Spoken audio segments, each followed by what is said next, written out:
साक्षात् श्री महालक्ष्मी महासरस्वती महाकाली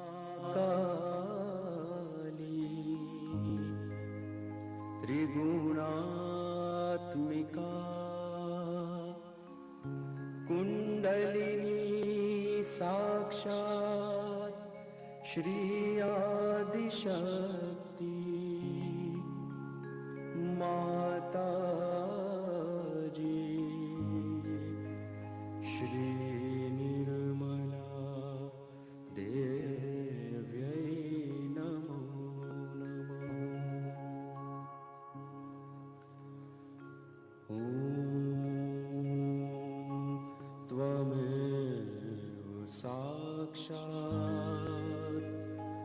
श्री कल्की साक्षात् श्री आदिशक्ति माताजी श्री निर्मला देव्यै नमो नमः। ॐ त्वमेव साक्षात् श्री कल्की साक्षात् श्री सहस्रार स्वामिनी मोक्ष प्रदायिनी माताजी श्री निर्मला देव्यै नमो नमः।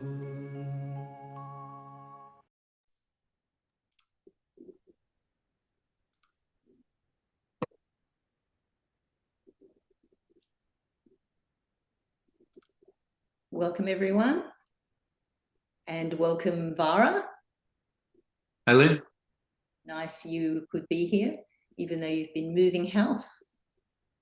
Yeah, I read somewhere that the most stressful situations in life is two things. One is moving house and a divorce. Oh, well, yes. I recently was in your shoes, not for divorce, but for moving house. Moving house, okay. That's good to hear. So we'll be looking forward to having a lovely meditate with everyone tonight in that ocean of meditation, which is what a collective meditation is, getting into the ocean out of our droppiness. One of the things we were chatting about that we'd like to involve everyone in is contemplating what is the spirit. Last week we were talking about pure knowledge, so that was the pure desire to become the spirit. But, you know, spirit is kind of a heavily laden word. I did have my already used once, but ready to bring out again, analogy of us being a gas cooker, gas stove, that and just see if it fits appropriately all the way. That we have our gas, which is our kundalini, which is residing in us. You know, it might be in a gas bottle, or it might be in the triangular bone at the base of our spine, for instance. And then we have the flame, which is perhaps the spirit in our heart. So we've got to turn on the gas, which is ask our kundalini to be awakened, light the gas with our spirit, which is in our heart, and then we go and do the cooking at the sasrara. And I wanted to add to that analogy that we can turn up the temperature and turn down the temperature, using the left side being the one we want it a bit cooler, and the right side we need it a bit hotter. What do you think?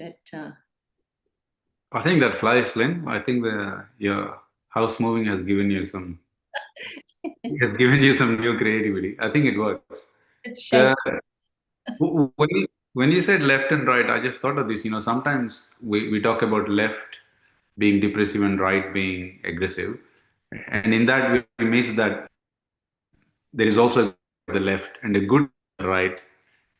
Side of the left is that we can go on to the appreciating art, that sort of thing.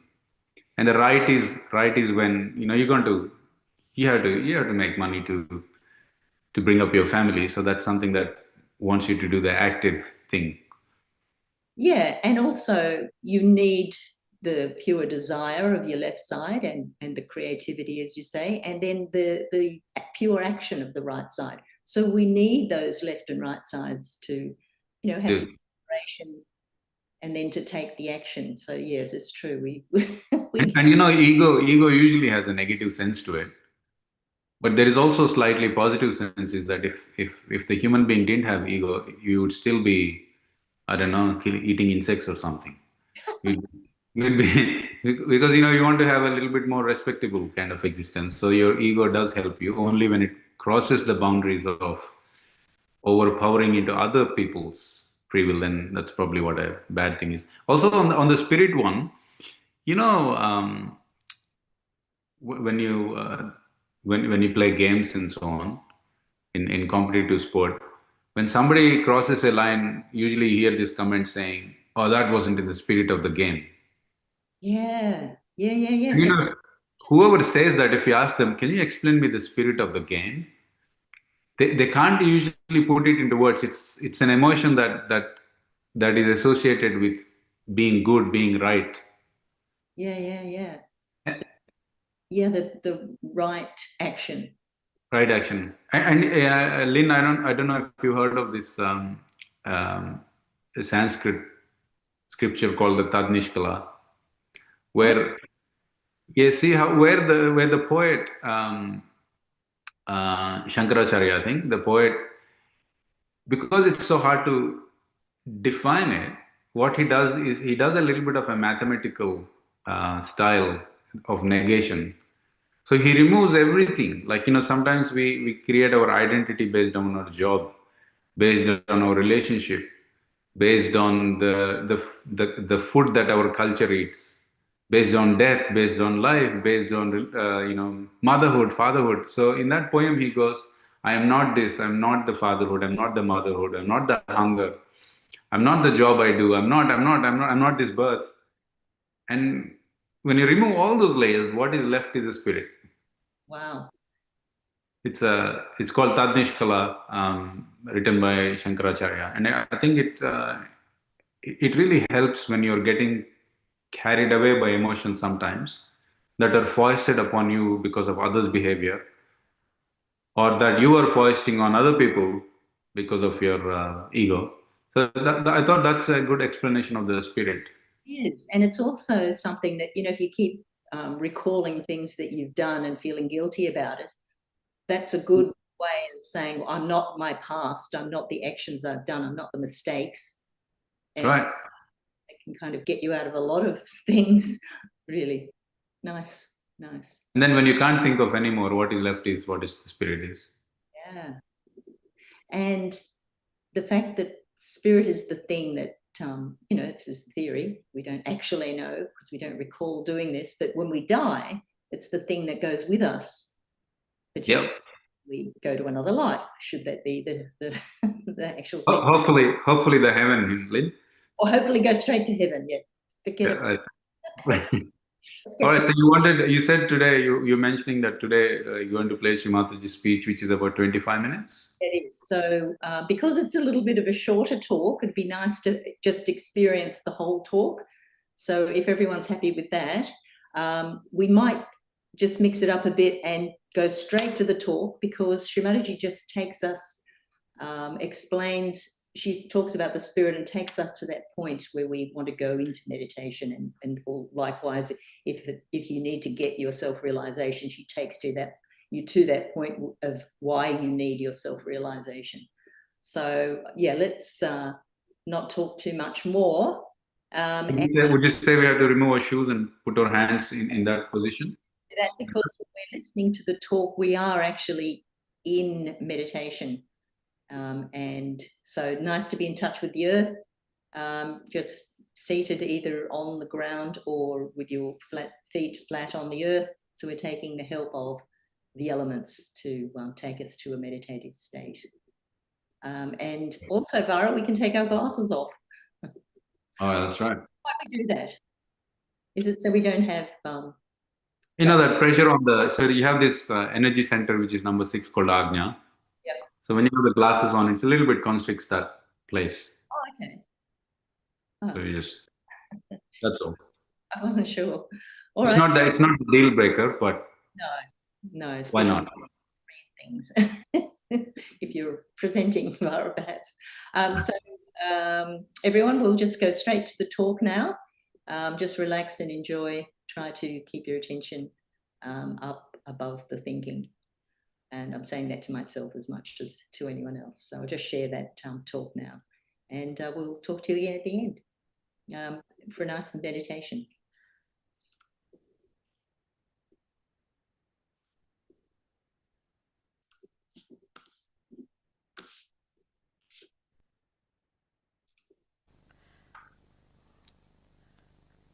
I bow to all the seekers of truth.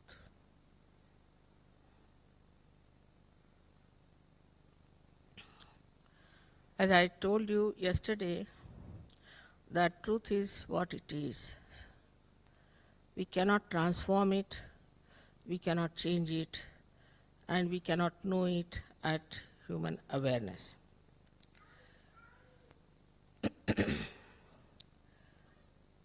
I never read scriptures, so I don't think I have to read them because I know them. But I was rereading the Quran and also the Bible from this science, Christian science thing. All other scriptures also. I mean, what they are saying is absolutely true, that You have to be righteous. You have to be above violence. You have to be detached. All these things are absolutely the same, no doubt. There's no change. In all these scriptures, they say the same thing. This was said about 8,000 years back by Sri Rama, then by Sri Krishna. Then it was said by Socrates, Lao Tse, Abraham. All of them have said the same thing. Then Muhammad Sahib said the same thing, Nanaka said the same thing. Now what's wrong? Still we find all these people are not what they are supposed to be. And it's admitted. And they give explanation for that. Like I was reading, the intellectuals from Islam, they said that Islam is very different from Muslims. But they must get educated.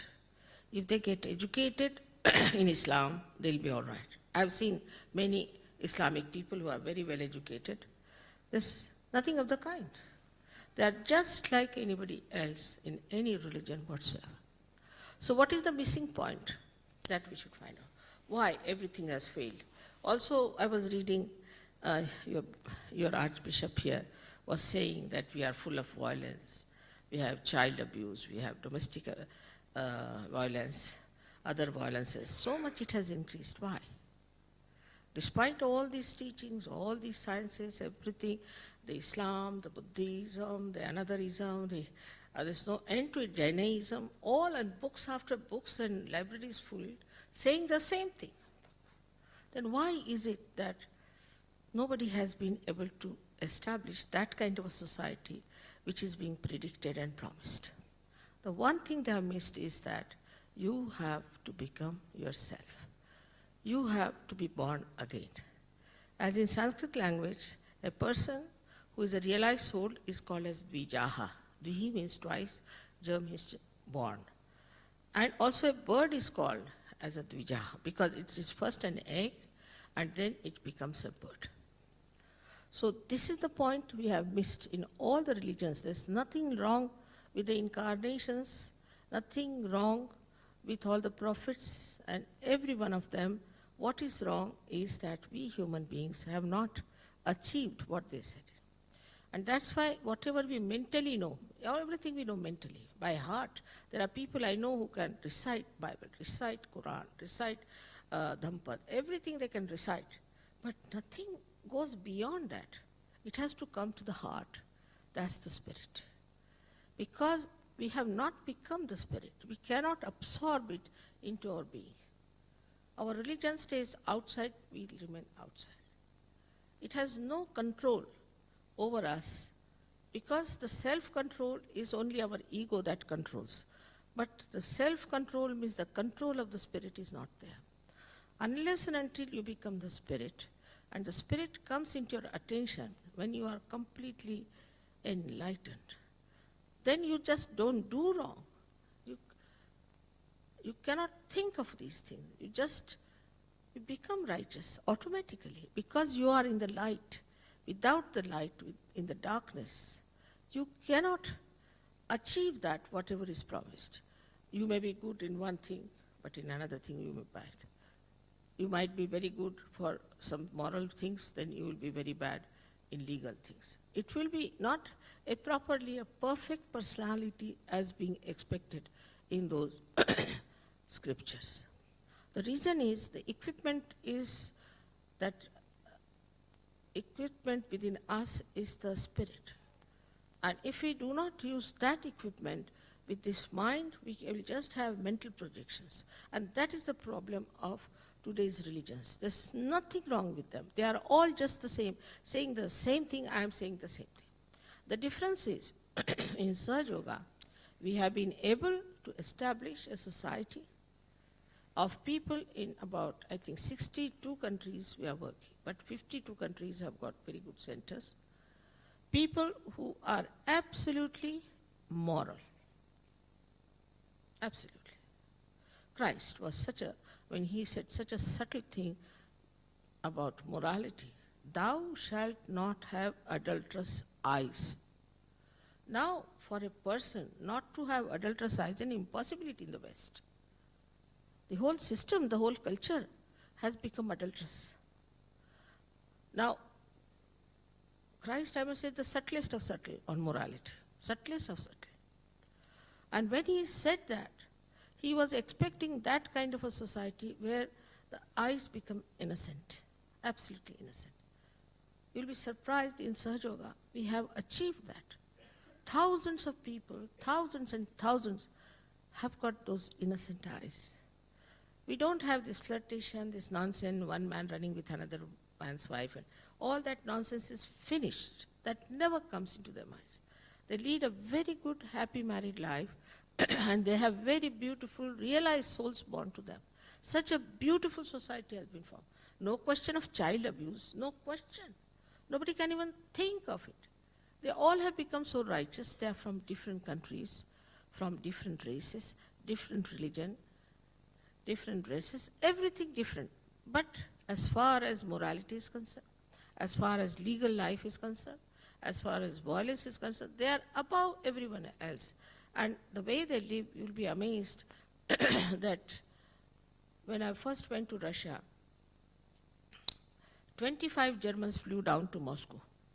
I was amazed, how are they there? They said, Mother, don't you think it is our responsibility? Such gentle people these Germans have become. You won't believe they are Germans by any chance when you have seen Gestapo and all those things. I mean, they are just the opposite of that. Such beautiful people, just like angels, I tell you. How they have become like this? This is something we have to understand, that we have failed the religions we are following. The reason is simple, that we have not had our realization. We have not used our self, the power of our spirit. This is the experience one must have. Without the experience, all talk is talk and talk and talk, and people go mad with it. If you want to sit with someone like that, if there is someone who is well read, you will feel like running away from that person within 5 minutes and jump in the sea. He'll eat you off and just go on bombarding whatever the things he has. But nothing. And if you see his private life, he's no better than us. People are amazed to see that some priests in Austria, there's a very book has come as priest, has got keeps, as married women are keeps, they have got children. Then some in Canada have abused school children, one after another, thousands of them. They are so unsafe. Now they don't want to have women here as priests. I don't know what's the problem is that way. You see, it's all sort of, it's such a mental behavior about everything. That's not going to lead us anywhere. We have to have this world full of peace, full of joy, full of friendship and brotherhood. That's what we have come to. Now we have reached that point. We don't want to have any more wars. But even if you say no more wars, still see Israel, Lebanon fighting. It's going on and on and on. And if you talk to an Israeli, you will feel that this man is so overread. We had some Israeli people coming to our program. One of them was a rabbi. And he gave me such a big lecture to begin with. I said, you sit down. I gave him realization. I said, you give me the lecture. He said, no more. I found it. So this is what a new category of people who are trying to find out the truth. And please find out the truth first of all. Instead of that, somebody has told you, because I am born a Christian, you are born a Hindu, you are born this thing, so you become that. All right, but these brands have no use. These are just brands, has no meaning. Only it has a meaning when we get our self-realization. It is very surprising, we are still going on the same line. And Archbishop of Canterbury also, he sent his man to see me. And he asked me, what is it different? I said, it is very much different. Either these religions have become money-oriented or have become what you can call the power-oriented. They are not spirit-oriented. Let them become spirit-oriented. None of them are spirit-oriented. If you are just power-oriented or money-oriented, then it will create problem.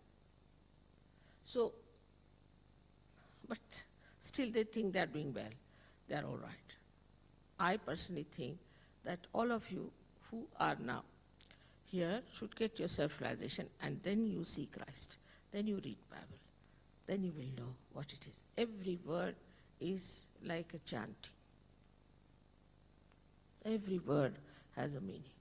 But you cannot read between the lines because we haven't got those divine light within us.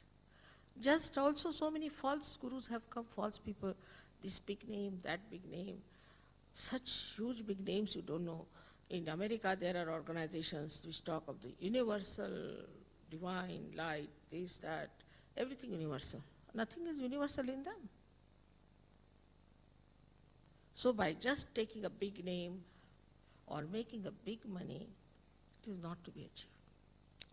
Money has nothing to do with God. I tell you, I promise you, God doesn't understand banking. It doesn't. It's our headache. We have created all this nonsense of this taxation, banking, this. I also don't understand much, I must say, I must confess. Because it's something funny, you know. Then we have lots of games connected with money. Then the power game is going on. How can these organizations be one with any government, with anything like that? What has government to do? I mean, only it is God's government. It is His kingdom we should seek. Once you get into that kingdom, you automatically become legal. You don't have to read any laws, nothing. You become legal automatically because you become so righteous. You don't want to do anything wrong. But supposing they want to crucify you, they can. I mean, that's different because they are crazy people. But otherwise, it's such a wonderful life. Now, these Sahajogis are here. I hope I gave you yesterday realization, and today also we'll do it. But after that, I would request you to go and see for yourself how they are, how they behave, and test them. And you will be amazed that all this reading is useless unless and until you get your self-realization. It's like this. Supposing I have a headache, so I tell you that go and take Anasin. I write it a prescription for it. Now you are reading, take Anasin, take Anasin, take Anasin. But don't take Anasin, all right? So your headache will increase or decrease. I mean, logically. Just by reading, how can we reach there? So this is a simple thing we have to understand. It's not only about all these religions, but also otherwise I have seen these false people who come here. They also will give you a mantra, something stupid. For this TM gave for 300 pounds a mantra to Westerners called as Tinga, Inga, Pinga. These are not Sanskrit words. It means very funny. Inga means the scorpion's bite. 300 pounds for scorpion bite mantra. Then second one is, really I tell you, the second one is Pinga. When you, it's not also Sanskrit, it's some sort of a local language, that when you get possessed, you go on like this, that is Pinga. And the Tinga is when you show somebody like this. Can you imagine? They paid 300 pounds. And they were told not to tell it to anybody, because if you tell any Indian, he would just laugh. Such a big secret. And every time they take out a new thing, then they started a flying squad. Flying squad called as the Flying Foundation in Scotland. You see, the director of that, a deputy director of that, the wife of the director and their daughter, 4 of them got epilepsy and bankruptcy. So they came to him. He's writing a book now. He's from South Africa. Poor man. He was a diamond merchant. He's finished. His wife was the granddaughter of a duke. And this deputy director, another rich man, all of them have lost all their money. And all kinds of lies he made them tell because they had invested the money. And people believed. I don't know how people can believe such nonsensical things. He said, I just passed through the wall. I came to America without a passport. Everybody believed in America. And the evangelist, the other day I was there in America, I must tell you, he was talking of, after the program, I don't know why they started the television, and I started feeling that, look at this man. He was saying, now, he had $100 note in his hand. He said, you must release and receive. I didn't know what was release and receive, release and receive. He said, see, in the market they put bargain, that first they release, then they receive. So you must release.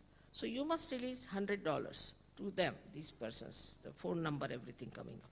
Imagine the Americans tolerate all this nonsense and absorb it. And then he told a story that one lady released this. This is for her grocery. So next day she opens the door and the grocery in front of her door.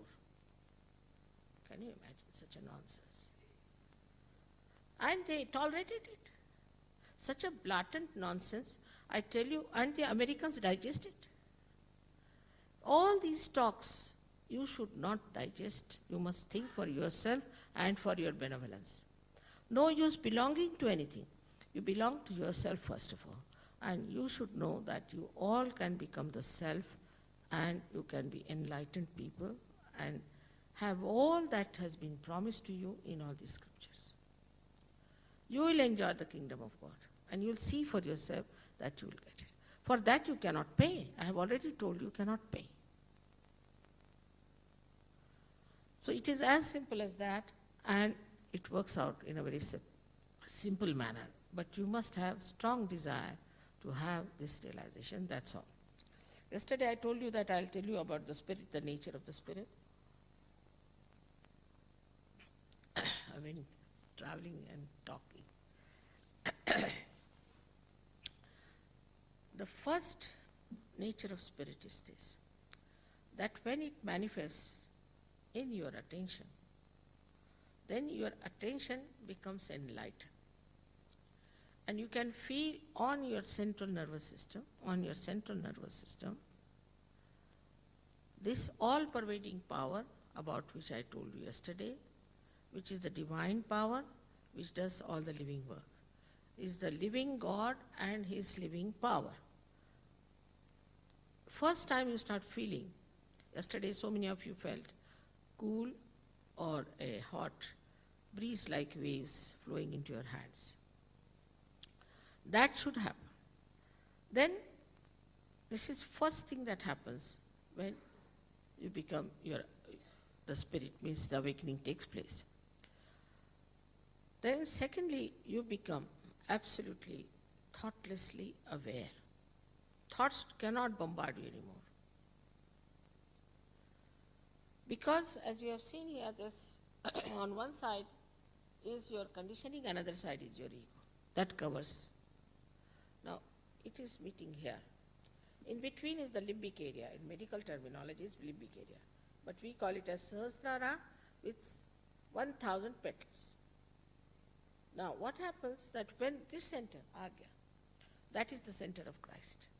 When it opens, it is awakened, means Christ is awakened, this goes like this. And this is sucked inside that Agya chakra. So you become thoughtlessly aware. Means there is thought which just goes away. One thought rises, falls, again thought rises, falls. And we are jumping on the cusp of the thoughts. But when this happens, you are no more in the future and the past from where the thoughts come in, but you are in the center. That is, you are in the present. So you can exist in the present. If you want, you can think. If you don't want, you need not think. But then the inspiration from the divine starts coming. The inspiration starts coming. Such people I have known in India also, everywhere. They have become great artists, great musicians. They have become great painters. So many have become writers and orators. Because all these conditionings that are there, or the ego has gone away, and you are connected with the divine, and you are getting all the inspiration from divine, which is absolute. Which is absolute. Because spirit is the absolute. Means you know the absolute truth. There's no difference of opinion between the 2 persons or 100 persons.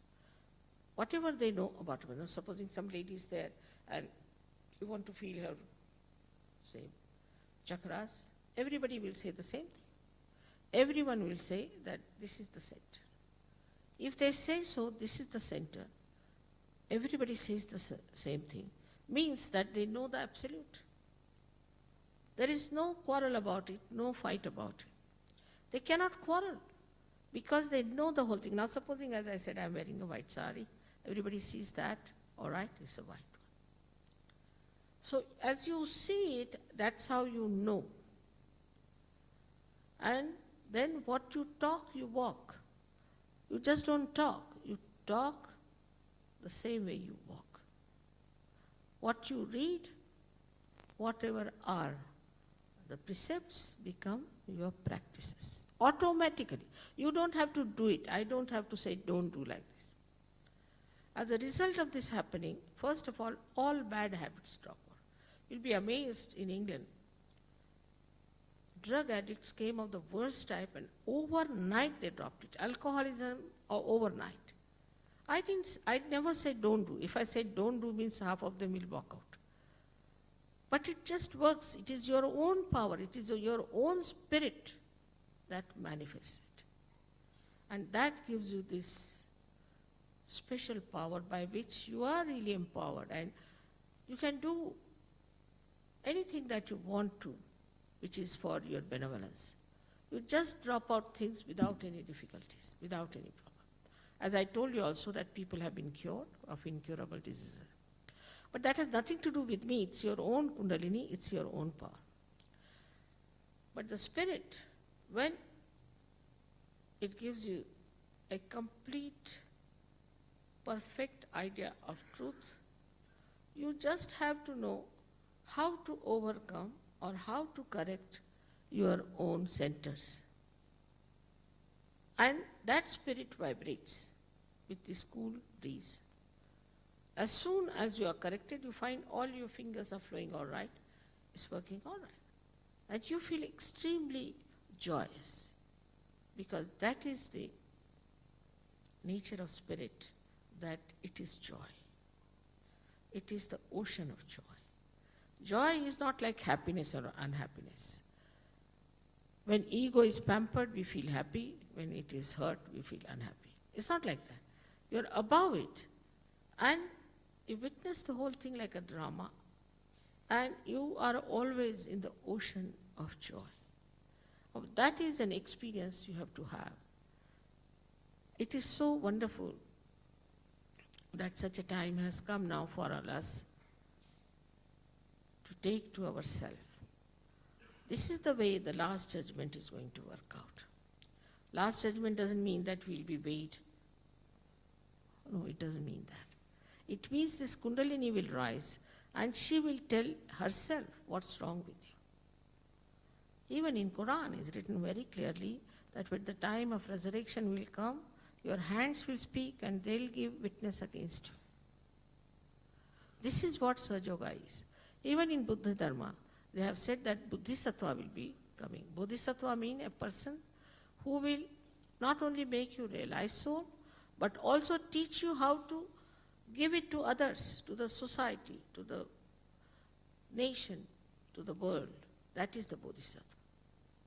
And this is what one has to know, that even in Buddha Dharma or in Jainism, everywhere they have described about the future when human beings will receive all these things. And that's the time has come now for you to receive everything. Without releasing anything, you have to just receive. Reception is needed, and I'm sure it will work out tonight again as it worked out that day. I'm sorry there are no questions here. You have any questions? Have you?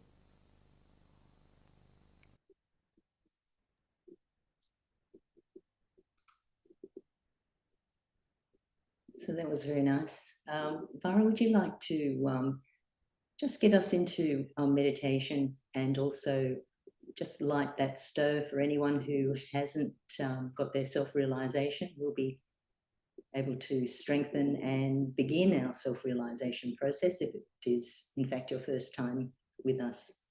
I'll just share the hand positions that you might be doing, Farah. Thank you, Lynn. So while Lynn is doing that, imagine this joyful present state that is inspired by the divine and not by the limited experience of some motivational speaker on YouTube.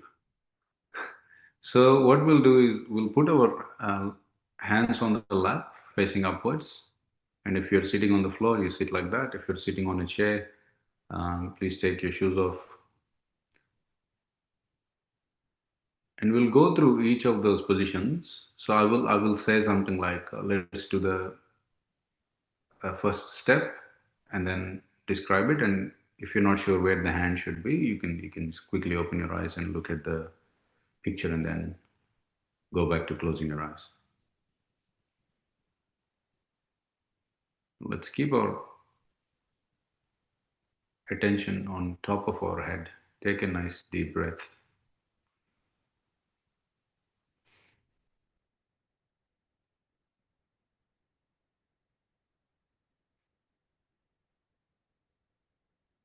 Like in the first step, now we put our right hand on the heart. We close our eyes. And we ask a very fundamental question, addressing Shri Mataji as Mother or the Mother Kundalini within you. Mother, am I the pure spirit? Now ask each of these affirmations. Please say this several times in your heart until you feel that it is really coming from the bottom of your heart. Mother, am I the pure spirit?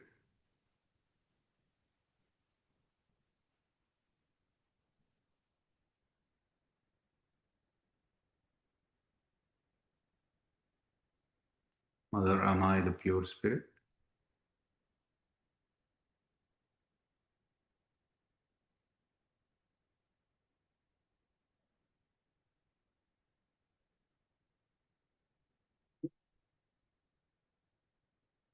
Mother, am I the pure spirit?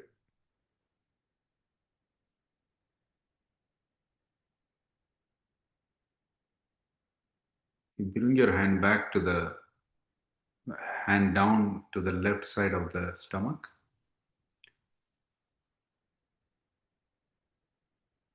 And here you ask, Mother, am I my own master?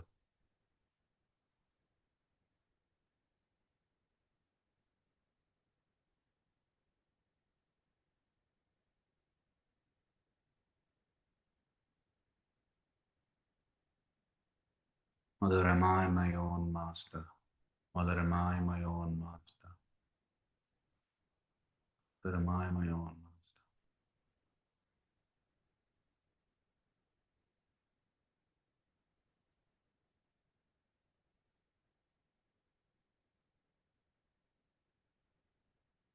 Bring your hand to the place where your leg, to the joint where your leg meets your stomach, like in step number 3.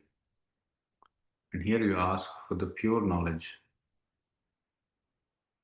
And we're referring to the experiential knowledge of the realization. Mother, please give me pure knowledge. Very humbly we request, Mother, please give me pure knowledge. Mother, please give me pure knowledge.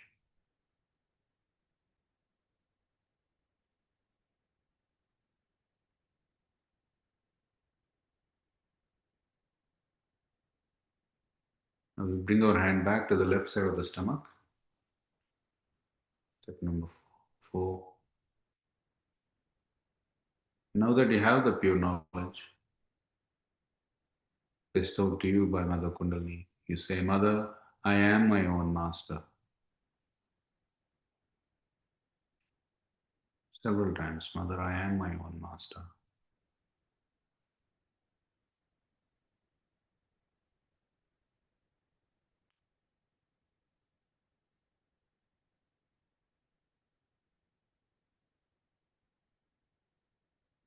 You put your right hand on the heart.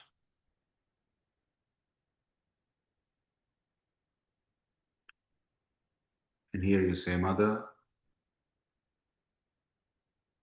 I am the pure spirit.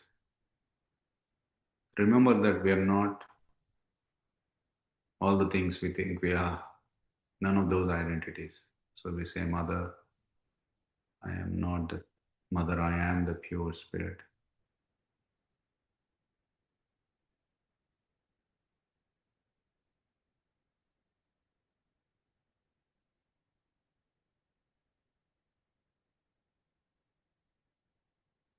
Mother, I am the pure spirit.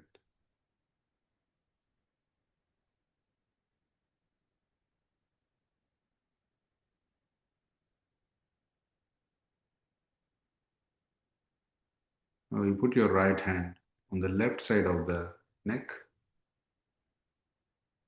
and turn your head towards the right shoulder. You say, Mother, I'm not guilty. Mother, I'm not guilty.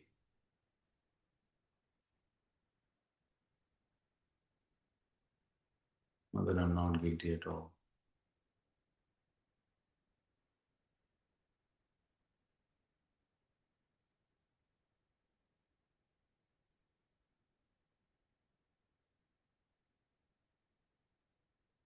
Mother, I'm not guilty at all.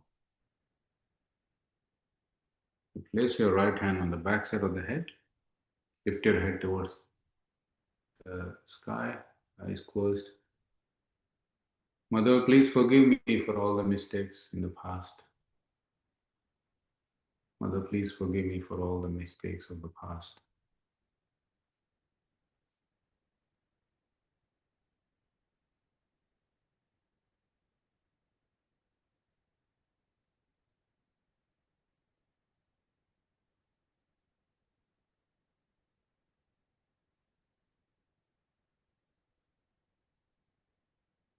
And next, you put your forehead in your palm, bend forward. And here you say, Mother, I forgive everyone, including myself. Mother, I forgive everyone, including myself. Mother, I forgive everyone, including myself.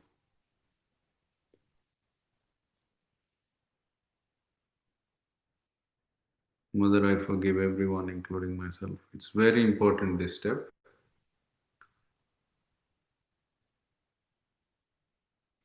It doesn't really pay to hold any grudge towards ourselves or towards anyone else. We become totally free when we do this step from the bottom of our hearts and mean it really. Mother, I forgive everyone, including myself.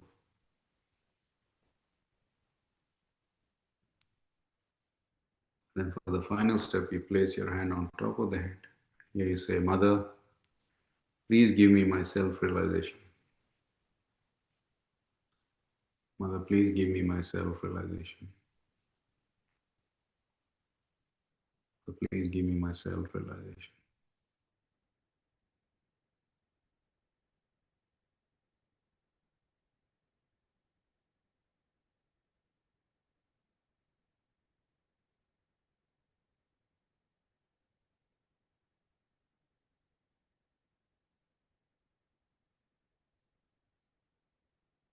Now let your attention be on top of your head where your hand was just touching. Let it stay there.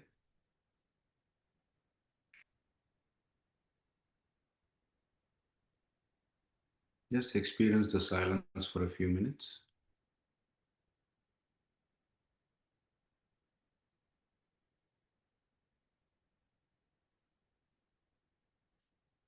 If thoughts bombard you, you can ask, Mother, please bless me with the experience of thoughtless awareness.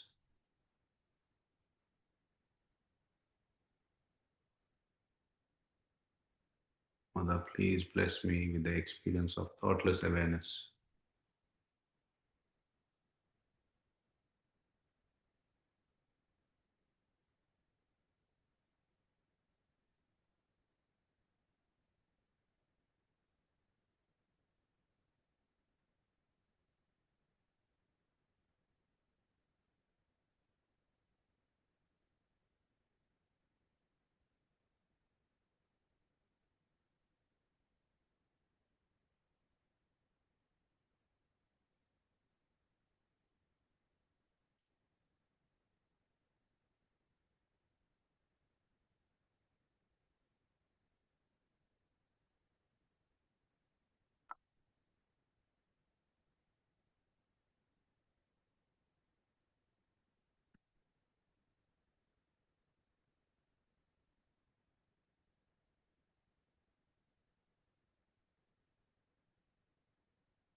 We'll now finish up by learning how to raise our Kundalini and give ourselves a protection. So if you just look at the top left, you'll see that the two hands are at the base of the spine, and then the left hand goes up vertically, and the right hand goes inside out in circles.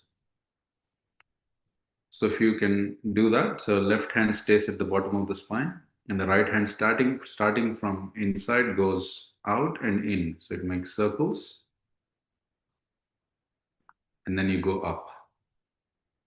So if you continue to do that until the top of the head, and like in the top right picture, you make a knot. Now you do exactly the same again from the bottom, the left hand going up and right hand around it. Now we make full knots. Now you make same thing, 3 knots. Left hand goes up, right hand around it, then 3 knots.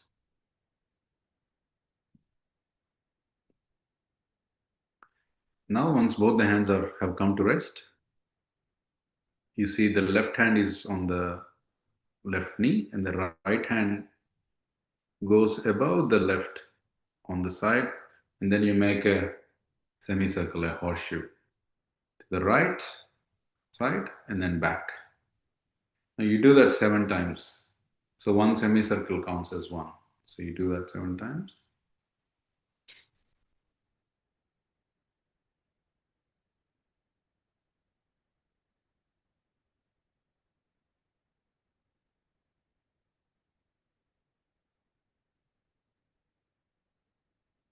So that's what you do at home when you meditate. Just before you start your meditation, you do this, and then when you finish.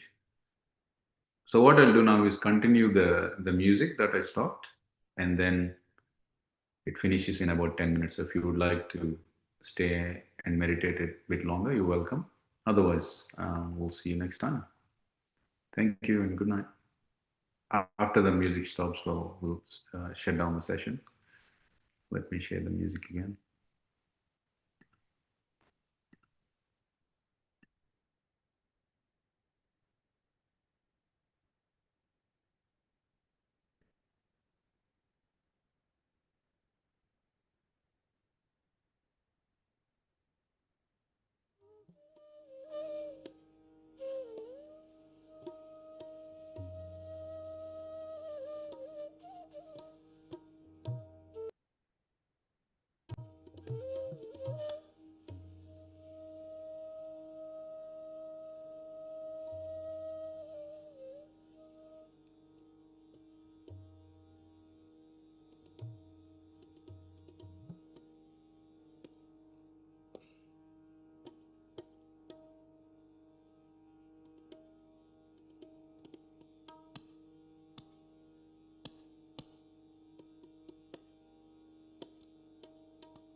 Good night, everyone. See you next week.